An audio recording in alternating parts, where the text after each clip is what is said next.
If you ever wanted to have 3 tips for time blocking that would help you overcome all those lame ass excuses you use to not do the work, well, you come to the right place. Hi, I'm Dohn Thornton. I'm known as Don the Short Sale Guy.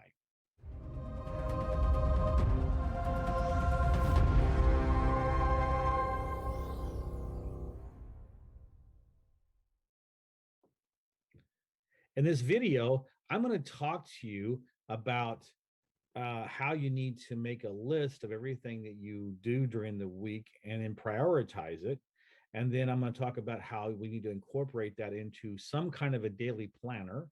And then finally, we're going to talk about how we want to change your mentality to go from deeds oriented or task oriented to time orientation. So let's talk about I think we're all guilty of this. I know that I am notorious for thinking of busy work to do as a way of procrastinating the really important stuff that I don't want to come out and say I don't want to do it yet. This way I can say, well, I was busy, but I was busy on stuff that really didn't matter. Okay. So this exercise is going to be great for you. So what I want you to do is I want you to make a list of everything that you have to do for the following week. So, for example, you have to do your morning routine. You have to go to work if you're still a 9 to 5. You have to, if you have to do your real estate investing activities. If you're responsibilities with your family, whatever, just go through and make a list. And just don't go through and say, okay, this stuff is what is going to be done this week. Then what you do is you mark how many times that you have to do that specific activity. So it could be 7 days a week. For example, I do a morning walk every day except Sunday. So I'm going to put 6 on my morning walk. If you are, like I said, if you have a 9 to 5 and you work 5 days a week, then you're going to put a 5 on there. So just basically put a number on how many times you have to do that activity during the week. The next step is prioritize. Figure out what is the most important.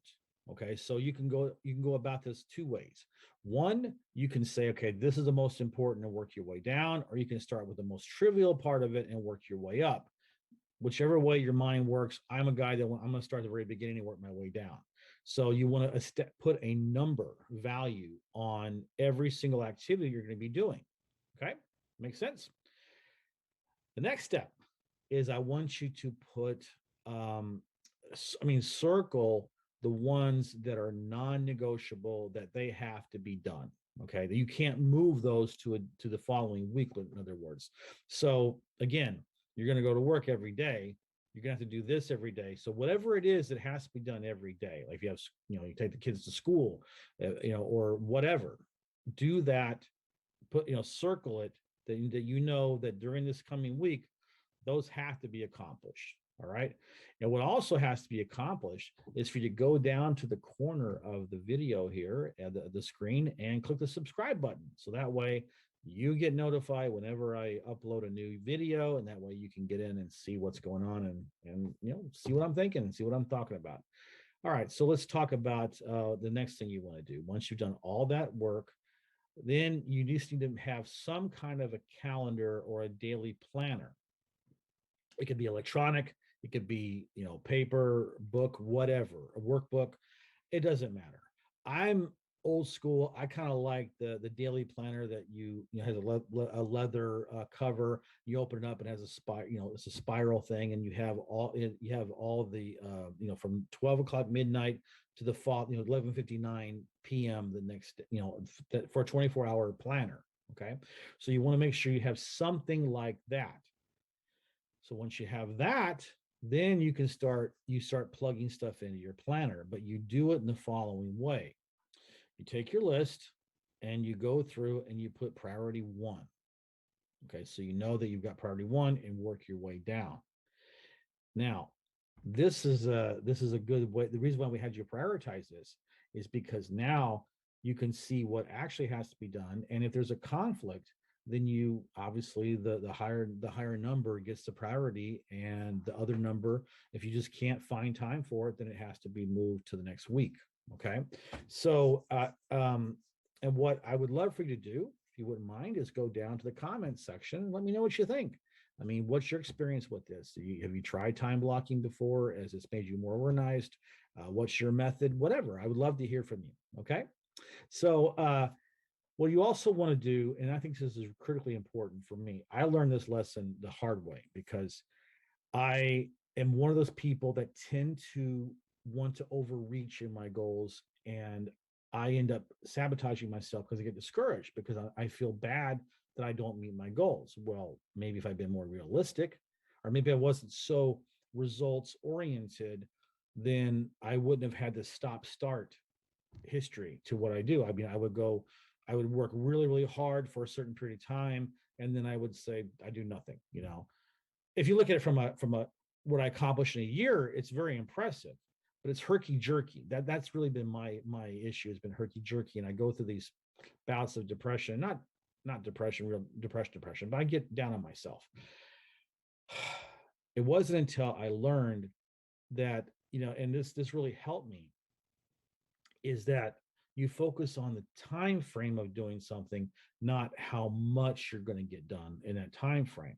For example, when I do my prospecting calls for list pendants for the foreclosures, I found that the most effective time for me was 8 o'clock in the morning till about 9:15, and then from about 4:45 to 6:30 ish. Okay, those were the best times.